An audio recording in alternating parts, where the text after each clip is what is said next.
Block out distractions while you're reading. The best novels allow you to sink into them, becoming engrossed in the world of the novel while the outside world drops away. Giving your full attention to a book is the best way to read and understand it, whether you're reading novels or textbooks.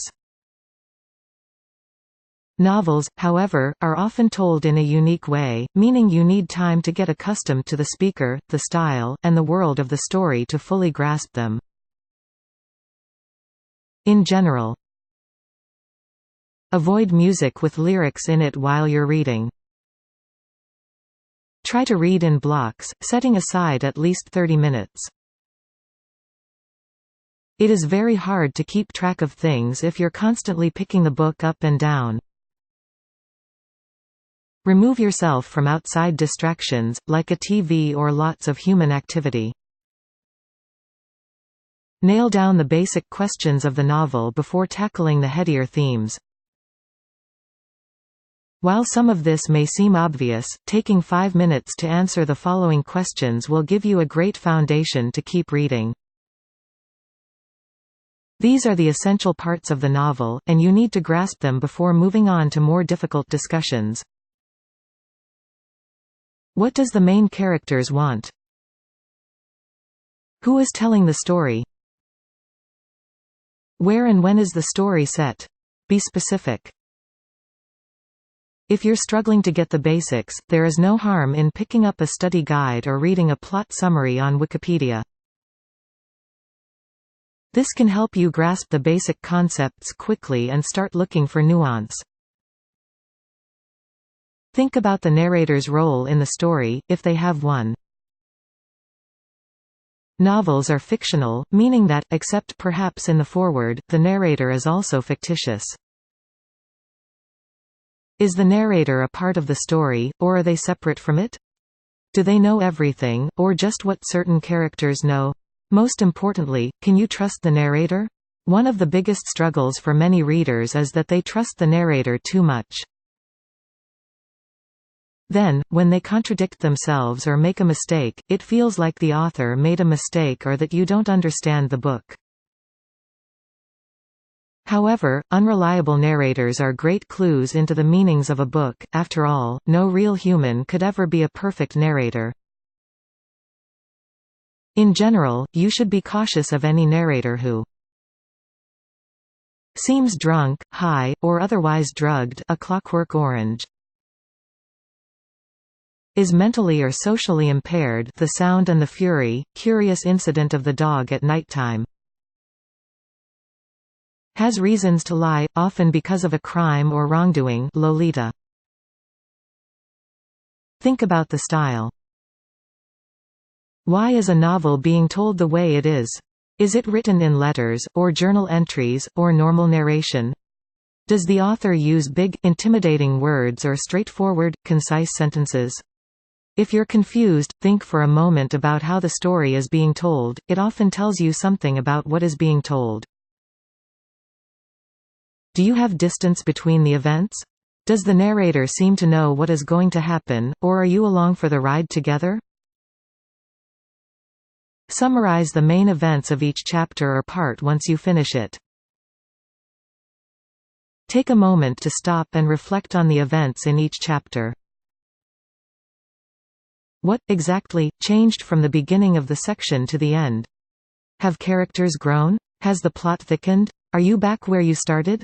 Eventually, after you've finished 4 to 5 chapters, you'll notice that these little summaries form an outline of the novel. Try and mark how characters change. Once you know how a character has changed throughout a chapter, you can start to figure out why they've changed. If it is not already, try and order the plot chronologically. Stories that are presented out of order, like the Iliad or Absalom, are often difficult because they are jumbled up, not because the actual plot is complicated. Read with a partner or group. It is impossible to digest all of the complex thoughts, themes, and symbols in a novel all by yourself, especially if you're reading it once. Books should be shared and discussed, so try and convince someone else to read the book along with you. Have discussions at certain points in the book, then talk about it when you've both finished. Between the 2 or 3 or more of you, this is often the best way to break down a complex novel without rereading it. Search for symmetry, coincidence, and common motifs. Novels are carefully constructed, and by noting the similarities between characters, chapters, and settings you can get a clue into the overall structure of the book. Just as important are moments that should be similar, but have changed for some reason, such as a character coming back home after a long time away. What things keep popping up in the book? Why do you think they're important? In The Orphan Master's Son, the idea of movies, actors, and Hollywood shows up repeatedly in the protagonist's early life. This is crucial, but not until the last third of the book. In The Great Gatsby, there is repeated mention of a blinking light off the coast, and blinking lights reappear several other times. All of these moments are linked by longing for something the characters cannot have. Reconsider the beginning of the novel once you've finished. To truly understand and appreciate a novel, you need to consider the entire thing. Moments that fell flat or didn't make sense early on might gain new meaning by the end of the book. Sometimes, the last few pages can completely turn the meaning, plot, or theme of the book around, like in Fight Club or Atonement. Once you've finished a book, skim over your notes or the first chapter again. Do you get a new appreciation for the book? What would you call the theme of the book? What, ultimately, is the book about? Form your own opinion on the book, but back it up with facts. Ultimately, once a book is published, it is up for a reader to make their own meaning out of it. To get the most out of the book and/or your papers, you need to inject your own personality into the reading. Do you agree with the themes? Do you think the author effectively made you sympathize with the characters, or did you hate them? You can have any opinion you want, but you need to back it up with evidence from the book. Quotes, summaries, and your notes will form the basis of your case. Whether arguing with a friend or writing a term paper, you should always turn to novel for evidence. Take notes, especially of passages you like or find confusing. It is absolutely essential to take good notes when reading a novel for class. It is doubly important if you need to write an essay on the book later. You should highlight or underline important passages, and provide a brief note to the side reminding you why it is important, symbolism, character shift, repeated metaphor, etc. On paper, you should note bigger moments and shifts, keeping track of character changes, overarching themes, and passages or moments you don't quite understand yet. Take notes during class discussion, marking important pages and quotes that you may have missed. You can go overboard with notes. You want your notes to be a guideline for your writing when you finish the book. If the whole book is underlined, you won't get a lot of useful information. Apply common literary terms to your analysis. Knowing literary vocabulary is the best way to get your point across when writing or talking about a book. It also helps you understand the novel as you're reading, giving a name to the myriad techniques and moments that you encounter so that you can take better notes. Theme – the overarching ideas, morals, or thoughts of the novel. Can be as simple as good beats evil and as complex as capitalism is destroying the modern family. Metaphor – making two dissimilar things seem similar. "She is a rose" doesn't literally mean the woman is a flower, it means she is beautiful, delicate, and a little barbed. A simile is when the metaphor uses the words like or as, i.e. "She is like a rose, she is pretty as a rose." Motif – a repeated idea, image, or flavor in a book. If a book frequently uses sailing and ocean metaphors, for example, it could be said to have a nautical motif.